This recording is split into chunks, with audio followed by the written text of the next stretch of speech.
Welcome to the session on Corporate Transparency Act, what business owners need to know. We are very excited to have a speaker from FinCEN with us today to explore the CTA's new reporting requirements for businesses and their owners. My name is Amy Miller. I'm going to quickly introduce myself and then introduce you to the other presenters that will be joining me today.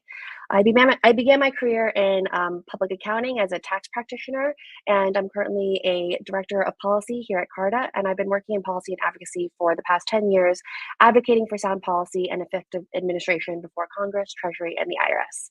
And today we're also joined by my colleague, CARTA's VP and Chief Compliance Officer, Rachel Sapers.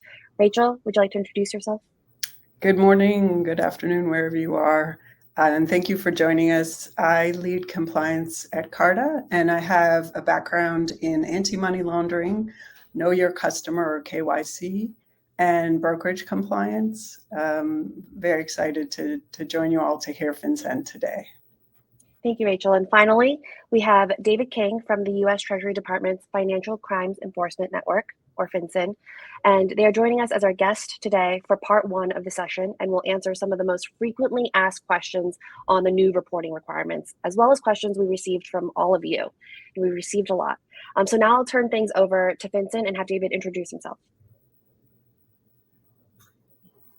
Thank you very much, Amy, and thank you to Carter and to everybody who's joining this webcast here today. Brief introduction to myself. My name is David King. I'm a Senior Regulations Advisor here in FinCEN's Policy Division. And we're going to talk today about the Corporate Transparency Act and the new Beneficial Ownership Information Reporting Requirements, which went live on January 1st of this year. Before we get into that, I just want to say that we really appreciate the time that everybody's made available to hear from us. We recognize that for many people, this is their first interaction with FinCEN. And so we're grateful to have the opportunity to come and talk to you all today about what the requirements are and hopefully demystify the process and leave you at the end of the session with a little bit more clarity on what the expectations are and how to proceed. With that being said, I just wanted to give a couple of sort of facts up front before we dive into the main presentation here, which is that that we already have the beneficial ownership information database live, and we'll be discussing today what it is and how to report to it and who needs to report. One of the most common questions that we get is the database working? And so before we get into the presentation, I wanted to say, yes, the database is working. We have currently over, I think, 340,000 reports that have already been filed since it went live on January the 1st. And we will also be talking about the resources that FinCEN has made available to explain the process, which are available on our website, which we'll be walking through as part of the presentation. And we've had a lot of traffic to the website already. We've had, I think, over 850,000 views of our frequently asked question page, and around 200,000 views of our small entity compliance guide. So this is a good sign that people are able to access these resources, and we're going to be walking through what those resources are here in a little moment. In terms of this presentation, I'm going to walk everybody through what the Corporate Transparency Act is, what resources FinCEN has made available to explain beneficial ownership, and then we're going to get into the heart of what the small entity compliance guide that we released discusses, which is who has to report, who is a beneficial owner, what is a company applicant, what they need to report, when they need to report it, how do they file, and what happens if updates need to be made. So with that being said, if we can go to the first slide. Thank you. So what is the Corporate Transparency Act? Well, the Corporate Transparency Act was a bipartisan piece of legislation that was enacted by Congress in January of 2021. And it requires many companies that are doing business in the United States to report their beneficial ownership information to the US government. And FinCEN, for those who are not familiar, the Financial Crime Enforcement Network, is a part of the Treasury Department. We're the Financial Intelligence Unit of the United States, and we are the office within the US government that has been asked to roll out these regulations and to receive these reports. The framework for the CTA, the Corporate Transparency Act, the purpose of it is to stop the flow of illicit funds that hurt law-abiding small businesses and to protect our economic and national security from malign actors. So in detail, really what it's focused on is trying to uncover or disrupt and detect shell companies and the ownership of companies that are involved in money laundering and other illicit financial activity. Next slide, please. During this presentation, we're going to be making a lot of reference to the resources that FinCEN has made available. I'm going to say this up front, and I will say it again multiple times during the course of this event. But our website, which is at fincen.gov, has a dedicated beneficial ownership information page, which is www.fincen.gov/BOI. And there are a ton of resources on there which continue to evolve, and which we strongly recommend that anybody who has further questions takes a look at, as we're hoping to try and clarify as much as we can through that website. Effective January the 1st of 2024, many companies, and we'll get into in a moment what sorts of companies that operate in the United States, have to begin reporting this beneficial ownership information, and the description of who and how and what, as I said, is available through that web page. Next slide, please. The most fulsome resource that's available there, which we're going to be walking through here today, is something called the Small Entity Compliance Guide, which is something FinCEN is required to release and did so a few months ago, which is a resource that explains primarily to small businesses, but really for everybody, how the reporting rule works, who it impacts, and how to understand it and to file the reports. So using that as a guide, we're going to be going through the 6 topics that I mentioned earlier, and let's dive right into it. Next slide, please. So does my company have to report its beneficial owners? No doubt the key question for many of you and for many other people as well. So what is a reporting company, and who has to file beneficial ownership? Well, under the law, there are 2 types of reporting company. There are domestic reporting companies and foreign reporting companies. Domestic, which I think will impact most of the people on this call that are likely to be impacted by the rule itself, are corporations, limited liability companies, or other entities that are created by the filing of a document with a Secretary of State or similar office. And we will come back to that point again later on in the presentation, but I do want to reinforce that it is the filing of a document with the Secretary of State or a similar office that will usually identify whether a domestic reporting company is applicable for these BOI reporting requirements. Similarly, the foreign reporting company definition is for a corporation, an LLC, or other entity that is formed under the law of a foreign country, but is registered to do business in the United States, and that registration involves the filing of a document with a Secretary of State or similar office. In addition to that, there will then also be non-reporting companies, and those are entities that are not created by a filing with a Secretary of State or a similar office. And for example, we would point to many sole proprietorships and certain types of trusts that would meet the definition of being a legal entity, but are not considered reporting companies under this rule. And then the final category of companies would be exempt companies. And those would be companies that potentially meet the definition of either a domestic reporting company or a foreign reporting company, but are otherwise excluded from the reporting requirements due to provisions within the law. And we will be walking through briefly what those exemptions include. And there's a lot more detail on the website, but broadly we're looking at categories of companies that are already heavily regulated and report similar or the same information to the government in other forms. So for example, regulated banks or credit unions, public utilities, tax-exempt entities. And then the other big exemption, which may be relevant to some people on this event, is the large company exemption. And we'll get into some of the detail about what the large company exemption is a little later on. Next slide, please. So who is a beneficial owner of my company? If your company has identified that it is a reporting company, the next step would be to identify who are its beneficial owners. There are 2 categories of beneficial owner. A beneficial owner is any individual who directly or indirectly owns or controls at least 25% of the ownership interests of a reporting company. You may ask, what are ownership interests? As it says on the slide, but I will get into in a moment. It is more than just an equity stake. There are other types of ownership interests that would be covered. And the other type of beneficial owner is any individual who exercises substantial control over the reporting company. One individual could be a beneficial owner by virtue of substantial control. They could be a beneficial owner by virtue of ownership interests, or they may be both. So what do we mean by ownership interest? Well, a reporting company that's required to identify all its individuals through the 25% ownership interest should be looking at equity, stock, voting rights, capital or profit interests, convertible instruments, options, privileges, and other types of instruments, contracts, or mechanisms that are used to establish ownership. What I would say to take away from that, from beyond what's written on the slide there, is that you should look broadly at how ownership interest is defined, that it's not merely an equity stake, that the ownership interest can be expressed through other means.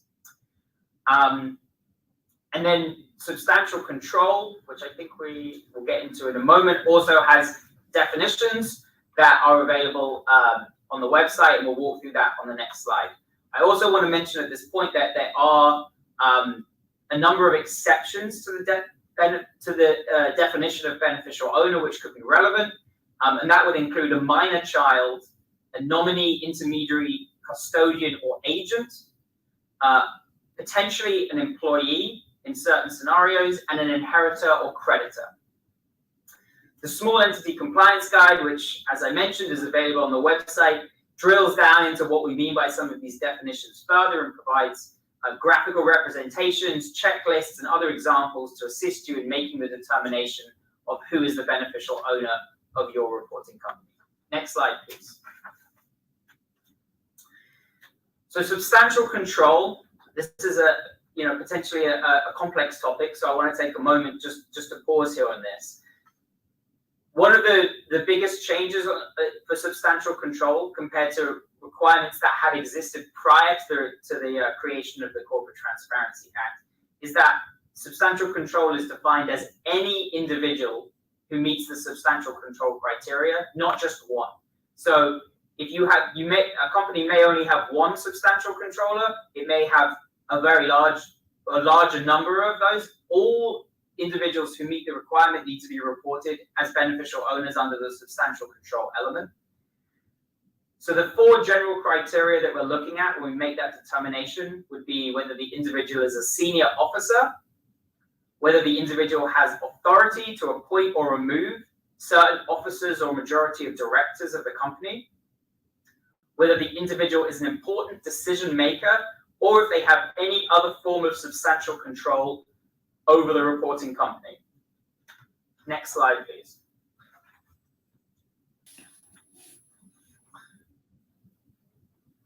Once we've identified our substantial controllers and our ownership interests, we need to look at company applicants. First question is, does my company need to report its company applicants? Not all companies do. For a domestic or foreign reporting company that was created or registered on or after January the 1st of 2024, so a company that was created or registered this year and going forward, then they are required to report their company applicants as part of their beneficial ownership information reporting.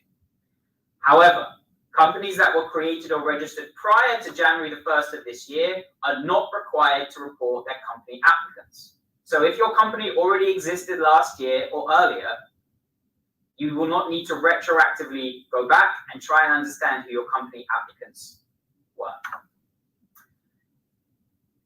There are two different ways to be a company applicant. The first is the individual who directly filed the documents that created or first registered a reporting company. And the second is the individual who was primarily responsible for directing or controlling the filing or creation of the first registration document. There will need to be at least one company applicant listed on the report for companies created from January the 1st this year going forwards. And there may be 2 company applicants. There cannot be 0, and there will not need to be more than 2. There will need to be 1. And if there is potentially one who filed the documents and another person who directed that person to file the documents, they would both need to be listed. Next slide, please.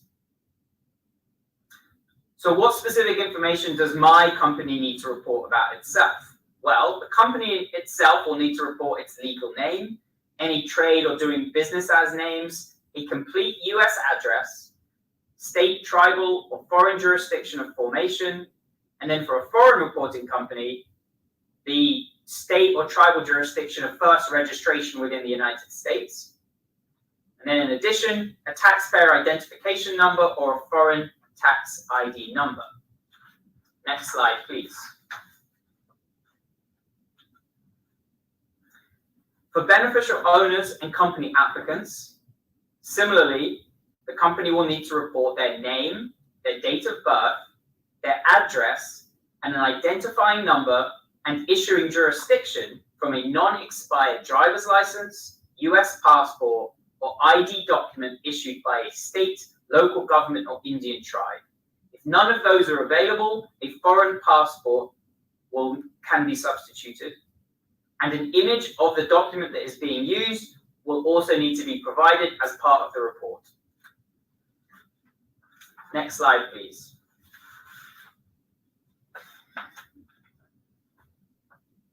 Now, up until now, we've discussed what needs to happen. Now we're going to talk about something that is a choice. A FinCEN identifier is a unique ID number that FinCEN will issue to any individual or reporting company that requests one after that individual or reporting company has provided certain required information to FinCEN. And the required information is what I just discussed for the beneficial owners and company applicants and reporting companies. An individual or a company may only receive one FinCEN identifier, and that FinCEN identifier or FinCEN ID may then be reported instead of certain required information about the beneficial owner or company applicants. So you may be asking, what is the purpose of the FinCEN ID? Why would I need that? Why would I want that? Well, this is something that we make available. I want to stress that it is not mandatory, that no one needs to apply for a FinCEN ID, but they can be used, and we envisage that they will be used and be potentially useful, particularly for individuals that are involved in multiple filings.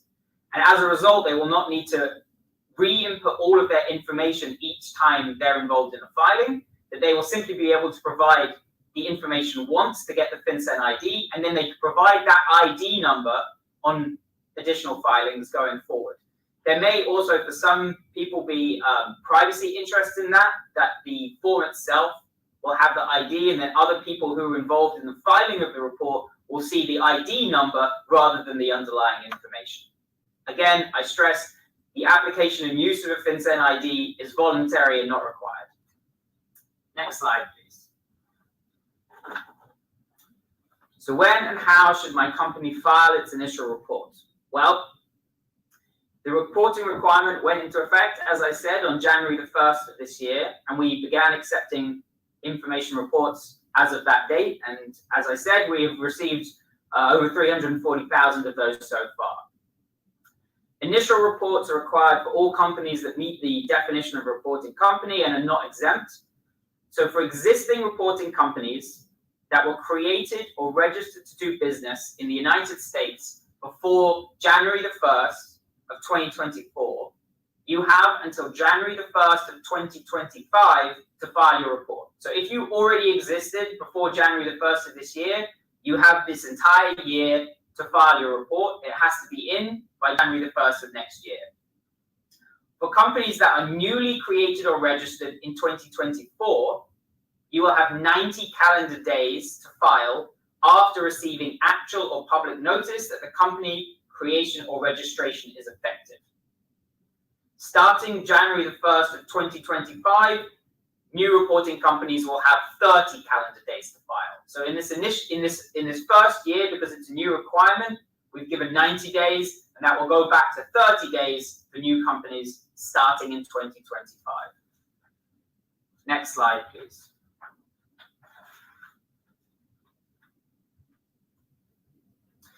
So when and how does a company file its initial report? Well, if your company is required to file a beneficial ownership information report, you can do so electronically through the secure filing system that FinCEN created and is on our website. There are step-by-step instructions on how to do so available on the website, and once we finish this presentation, I will show you the website and briefly walk through what that looks like. There are 3 different ways to file through the e-filing system. The first is through a web form, the second is through a downloadable PDF, and the third will be through an API. And we will discuss, I think, in the Q&A. I know there were some questions about the API process, and we can get into that in a little bit. But what I would say is that the majority are likely to be through the web form and the PDF, at least for now. So next slide, please.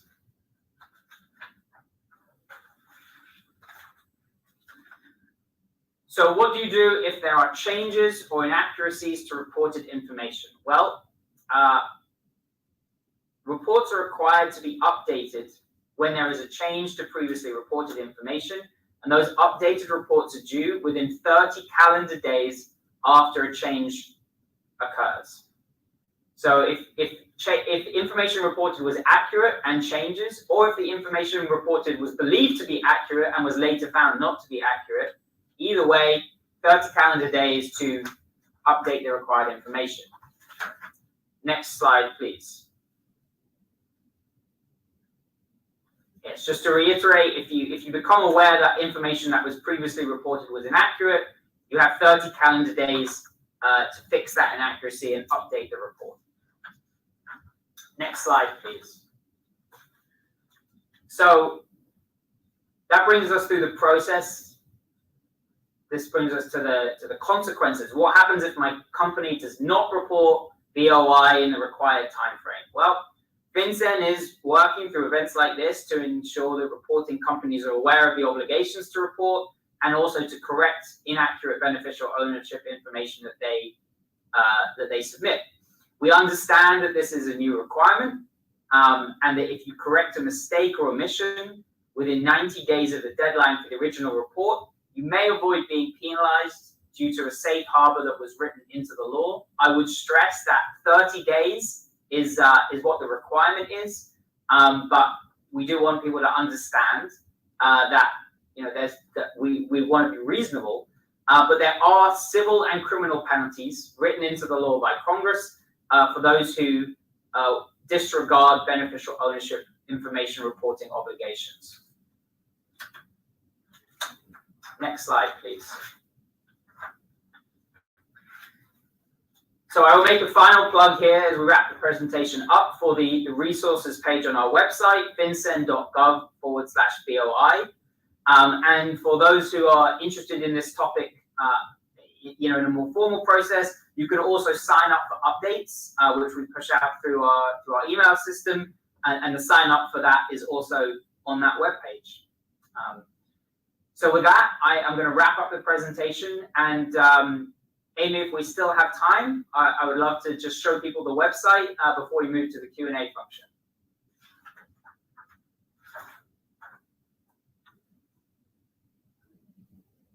Okay, hearing no objections.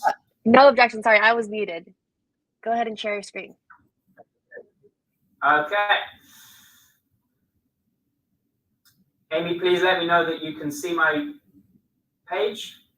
Yes, we can see it. Excellent. Okay, so as I said, this is the fincen.gov/BOI homepage, which we have launched to make filing easy and to provide resources. The first thing that I would like to show here is the small businesses resource page. Let's hope that connection works. There we go. And here you'll find the resources that I mentioned during the presentation. So the small entity compliance guide, frequently asked questions, also our quick reference guide, and some introductory videos. So let's just walk through those very quickly. The frequently asked questions we are building out based on feedback that we get through events like this and through our general interactions with the public. And they are being updated on a regular basis. We've already launched, I think, 3 or 4 updates since this page went live. And you'll see here that we have broken it out by subject. And this gets into some of the more complicated or nuanced questions that we've been receiving, that hopefully the answers to many of the questions will be here. If you click on the hyperlinks, it will take you to the relevant section. And then when you're done, you can go back to the top. I think we're up to around 80 questions on this page already. So we've got into a number of different topics. And we plan to continue to update this as more questions come in. The next resource that I want to show is the Small Entity Compliance Guide. We walk through some of the main details of that during the presentation. As you'll see, we issued versions in a number of different languages, Spanish and Chinese, and also other languages which we believe are of frequent use. So we recommend for non-native English speakers that those are available as well.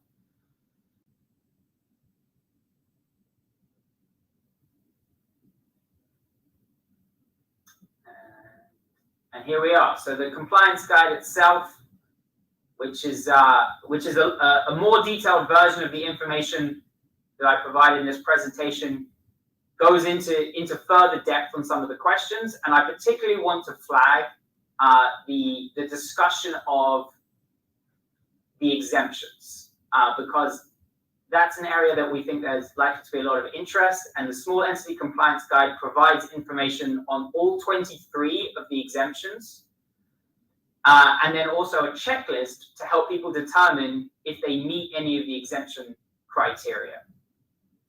And the one that I particularly want to focus on, as I think it might be relevant to people here, that there is both an investment company or investment advisor exemption, and venture capital fund advisor exemption, and then also the large company,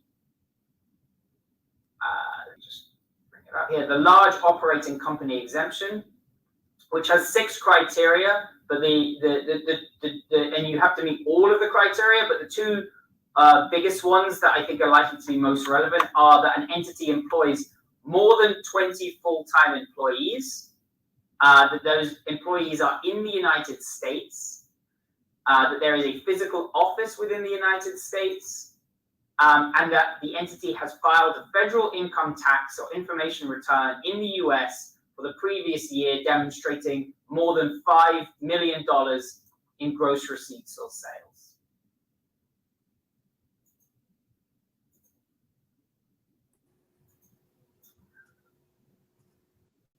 So the last thing that I wanted to show on this demonstration quickly is the actual filing system itself. As you can see here on the left, there's pages devoted to explaining how to file and also whether you qualified for the exemption,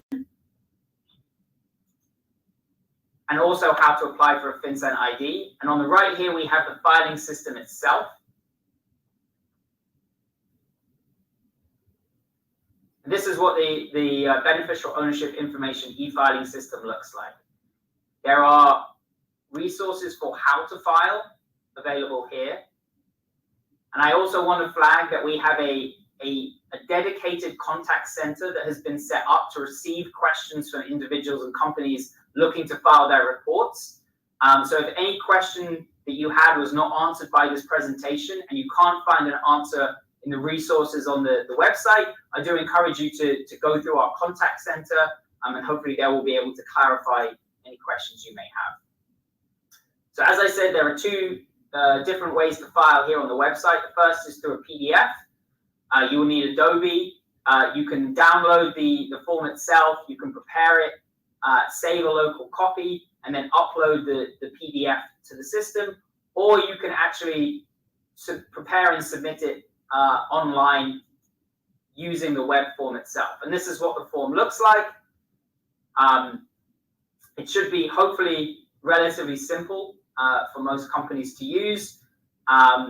We anticipate that this made for companies with simple structures. It could take as little as 20 minutes. Certainly for more complicated ownership structures, it may take a little longer. The final way to file will be a system-to-system API. I know there were some questions in the Q&A that came in, so I will defer further discussion on that to the Q&A portion, except to say that what this is that third-party service providers will have the ability to submit reports through FinCEN's e-filing system, and the companies that are interested in going down that route can contact FinCEN for more information about the API process. So with that being said, I will stop the presentation there, and I will turn it back over to Amy and the Carter team. Thank you so much. Okay, let me get my... Thank you very much to FinCEN and to David King for joining us to share this important information with small businesses and the innovation ecosystem. We will now turn to part 2 of the webinar. Thank you, David. Okay, and I'm going to share my slides. Go. And skip. Oh, actually, okay, now I know what's happening. I think we need to bring David back up, and we're going to do the FinCEN Q&A part. I'm sorry, I skipped ahead. Okay, all right, David, welcome back. Okay, this is the part that I think a lot of attendees were waiting for. We received a lot of questions from the audience, and we're going to start going through some of just the most top asked questions that we received. First one is website to request API access. I know you just covered some of those areas on the website. What is the process and estimated turnaround time for API approval? So thank you for the question. You're right that I wanted to defer this to the question and answer section. So third-party providers need sort of sufficient lead time to integrate with FinCEN and test that everything's working as expected. FinCEN is currently reviewing requests for application programming interface, so API, and will be in contact with companies soon. And if a third-party provider is approved for API access, then FinCEN will work with the company to answer technical questions and test the API connection before accepting any BOIRs. So the summary there is that if you're interested in the API, you should contact FinCEN, go through the application process. We have received a number of applications. We anticipate that responses to those applications will start going out very soon. There will be a testing process before you'll be able to go live with accepting BOIRs, and that's the process as it currently exists right now. All right, thank you.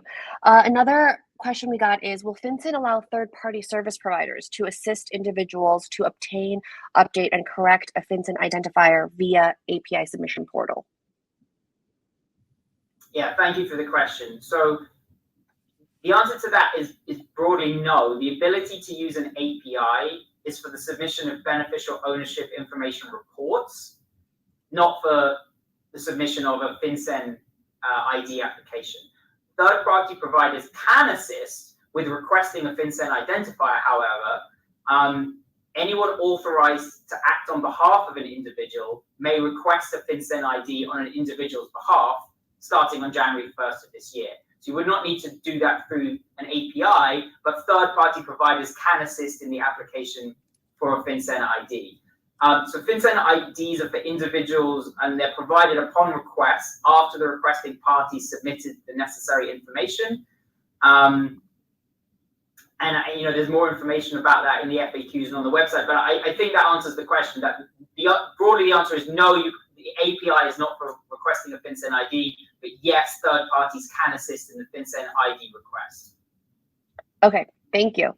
All right, next question is, when reporting beneficial owners, how should companies think about an entity that owns more than 25%?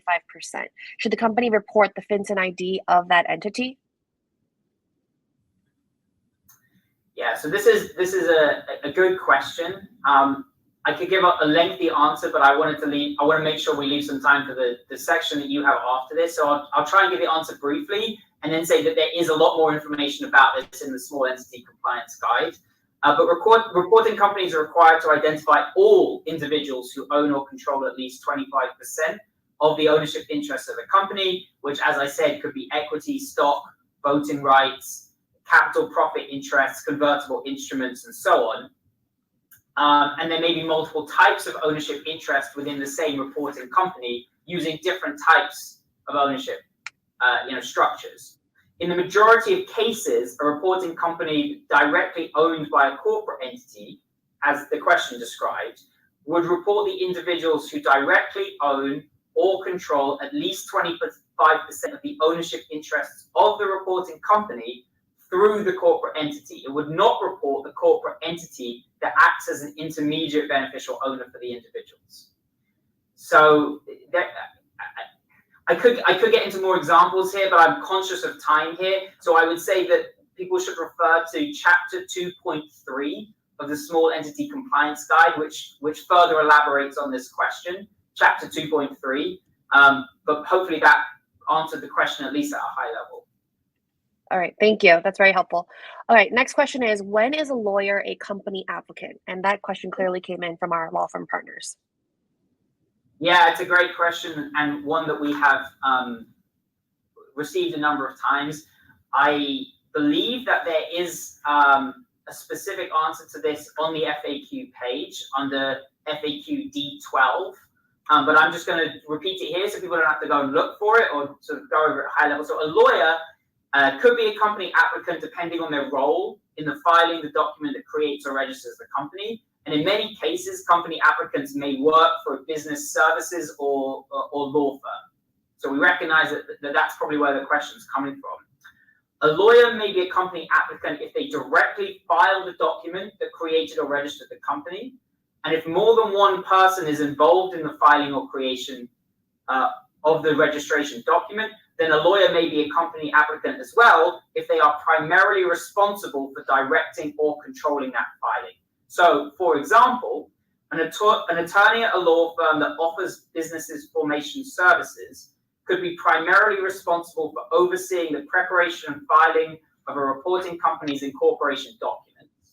And a paralegal at the law firm may actually directly file that incorporation document at the attorney's request. And under those circumstances, both the attorney and the paralegal would be company applicants for the reporting company. That is extremely helpful information. Thank you. Okay, this next question, I think we were asked a lot. You briefly mentioned it earlier, but there's a second component to it that I think a lot of audience members want to know. Will the filing be enforced? And is there a grace period?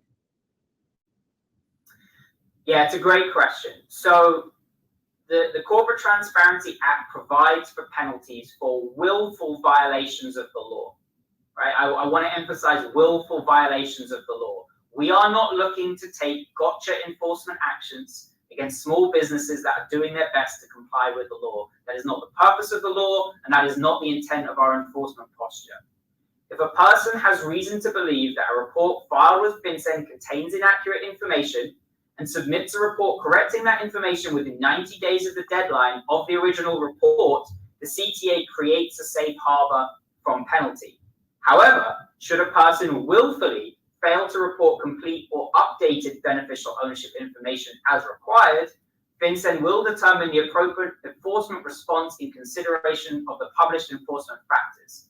So the willful failure to report complete or updated BOI, or the willful provision of an attempt to provide false or fraudulent information can result in civil or criminal penalties. And I want to emphasize senior officers of an entity that failed to file a required BOI report may be held accountable for that failure. Okay, compliance is very important. All right, next question.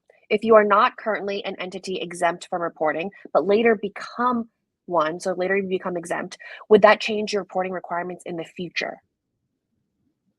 Yes, you will have to file an updated report with FinCEN when you become exempt to indicate that the company's newly exempt status, and thereafter you will not have to report BOI as long as you remain exempt. So FAQ J1 goes into further detail about that, but the answer is yes, you will need to inform FinCEN that you are newly exempt, and once you are exempt, you will not need to file again unless you become non-exempt. Okay, and this is our last question. Please clarify requirements based on revenue, number of employees, and corporate entity, so C Corp versus LLC. Thank you. So the first part of that question gets into the large operating company exemption, which I mentioned during the presentation. A company's revenue or its number of employees or activity can sometimes impact whether it's a reporting company. As I said in the presentation, a reporting company is a corporation or an LLC or similar entity filed through the Secretary of State or similar office. An entity's activities, its number of employees, and its revenue can qualify it for some of those exemptions, including the large operating company exemption that relates to $5 million in gross receipts or sales in the previous year and 20 full-time employees operating within the United States.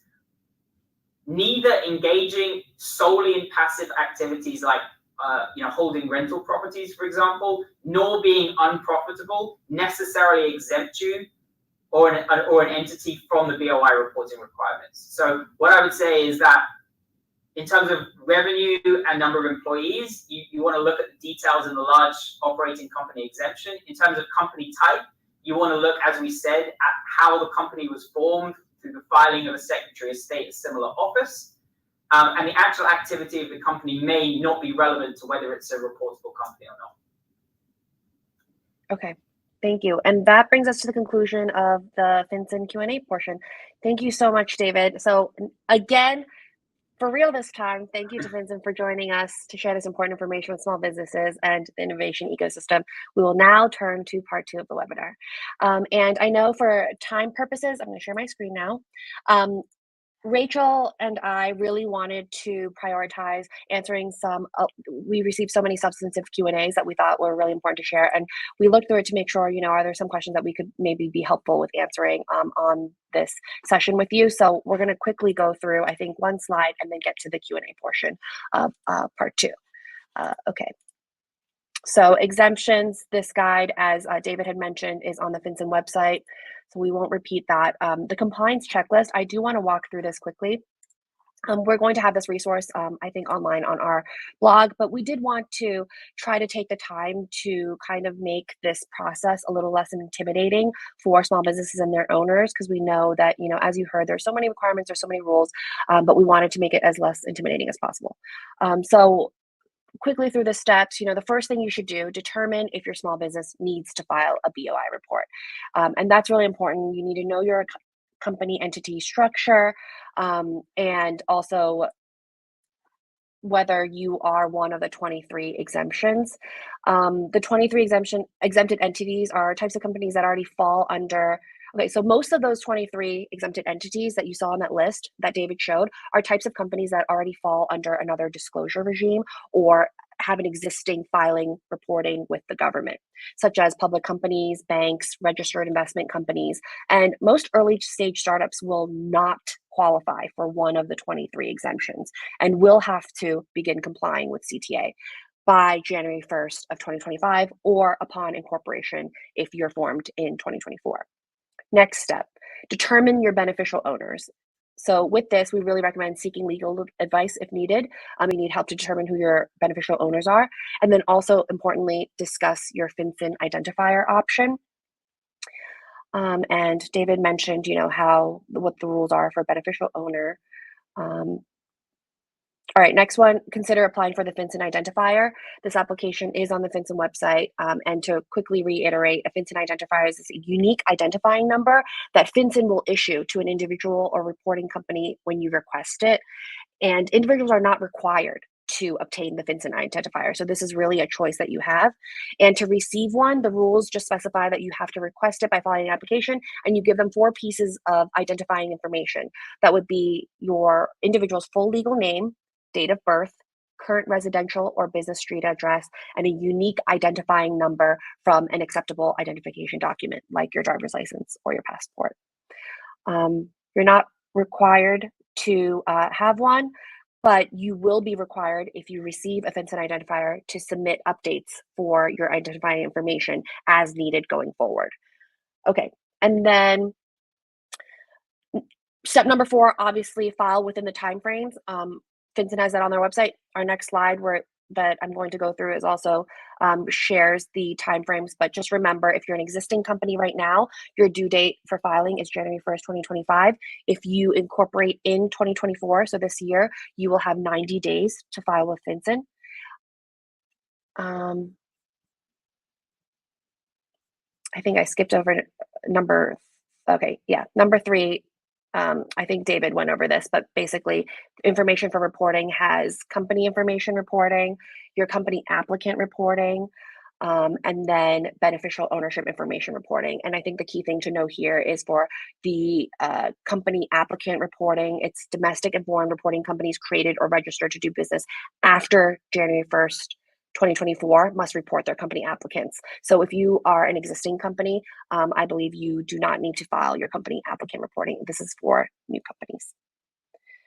And then the deadlines, and then the last step is keep information updated and maintain records. And we really wanted to emphasize this because the Corporate Transparency Act requires businesses to maintain records of information they report to FinCEN for 5 years. So it's important to keep your records, but also to keep them updated because, as you may have heard, when anything changes, your name, your address, your ID information, you only have 30 days to report that updated information with FinCEN. All right. So these are the deadlines. This David walked through. This is on their website. There's 3 ways to file: PDF, online submission, an online form, and then also third party through API specifications. All right, and then now Rachel and I will go through some of the additional top questions we received from the audience. Rachel, do you want to take the first one? Yes. The question was, do startups have to disclose founders, investors, or other shareholders to anyone other than the government? First, FinCEN, they haven't finalized what information will be available directly to qualifying financial institutions. So that's something in the works. But a good outcome of that would be that they would have access to some of this information to be able to help you onboard new accounts at a bank or a broker-dealer. So this could be actually a benefit and a less burdensome in the future, depending on how FinCEN goes with this. But I think it is the requirement that all of this information that you're collecting will actually be useful for you to keep in a sort of a portfolio or a file so that you can present it if you apply for a new bank account or brokerage account. It also is very useful for investor due diligence. So these are the kind of questions investors may be asking you as well to conduct due diligence when they're considering an investment in your company. Those are really good best practice suggestions. Thank you. The next question is, do states also have CTA reporting requirements? So if you've been following this closely, some states, so right now, New York has passed an LLC Transparency Act. So there are some states that are beginning to adopt their own CTA requirements, or at least proposing it in the law. And specifically in New York, certain LLCs, specifically in New York, the filing will begin, I believe it is starting December 21st, 2024. So the first filing deadline will be January 1st of 2025. And I wanted to highlight some of the differences. So mostly the state laws, it seems to be mirroring the federal CTA, but in New York, some of the differences are, it includes, so LLCs in New York that are exempt from their LLCTA filing. So, if there are exemptions, they are still a required filing that you have to make, and it's kind of like a exemption certification, which is different from the federal CTA filing where no filing is required if you are an exempt entity. Another area is updated information on the New York side must be filed within 90 days whereas on the federal side, you have only 30 days under CTA to file your updated information. And then the last key difference is that civil penalties for non-compliance with the New York LLCTA is $250, and it can be mitigated if you correct that and you make your filing, for example. For federal purposes, it's $500 a day penalty up to $10,000 under the CTA. And then we are also closely monitoring, I believe California has a CTA law that is about to be passed, and also other countries. So Canada, we're aware, also has a corporate transparency beneficial ownership information reporting regime. Next question is for Rachel. This was whether or not a service company qualifies for an exemption. And without other information provided about this particular company, I think it would be useful to use the guide that David referenced to see if there's any other way that your company would qualify. And also, as Amy mentioned earlier, it's always good to connect with your legal counsel to get advice on this area, but simply because it's a service company wouldn't necessarily exempt it.